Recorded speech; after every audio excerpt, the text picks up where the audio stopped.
And the reason for that is because your birthday's coming up, so I thought, while we're apart, I'm going to give you the gift of knowledge in the form of these crappy YouTube videos.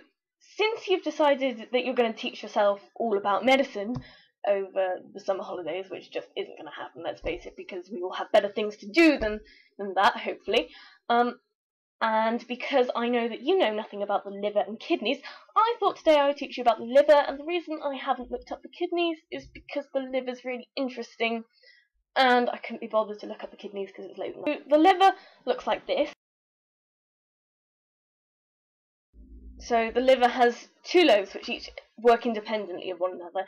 Imagine it to be called the left and right lobe, but it means that the hepatic artery and the portal vein go into the liver, and then each one of those divides each lobe into 4 sections. So each of the 4 sections gets blood from each place, and that's really useful because it means that you've got 8 sections of the liver overall which are just doing their own thing, and that's the reason why if you lose 75% of your liver, it just grows back.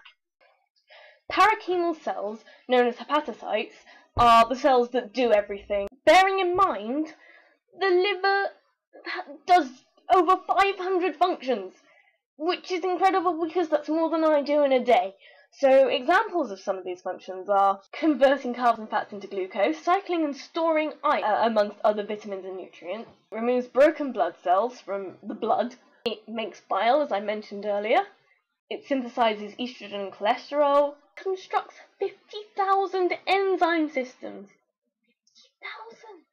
It helps to keep a steady blood pressure, it's responsible for detoxification of your blood, and all the crap you put into your body is,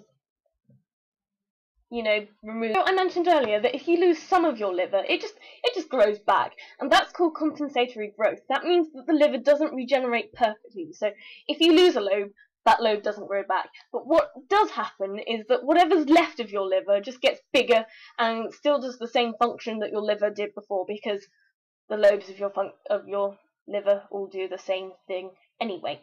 There are other examples of compensatory growth in the body, although nothing grows back in the same way the liver does.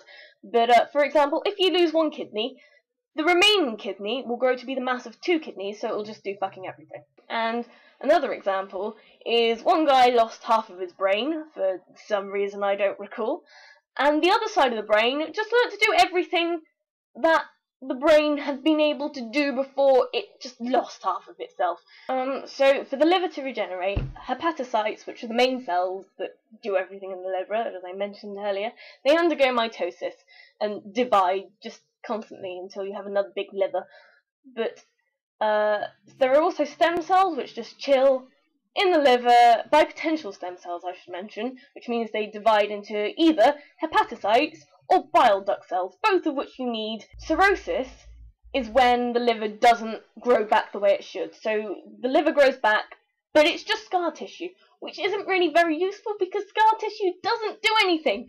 So if 75% of your liver is scar tissue because you've drunk it into scar tissue because it can't repair itself anymore, then your liver failed, and that's when you die, which is really rather unfortunate.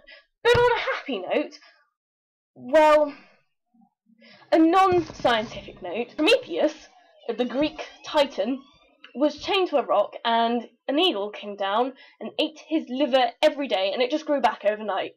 So that kind of shows us that maybe the Greeks knew something about the liver just being magic, but then again it's thought that maybe not.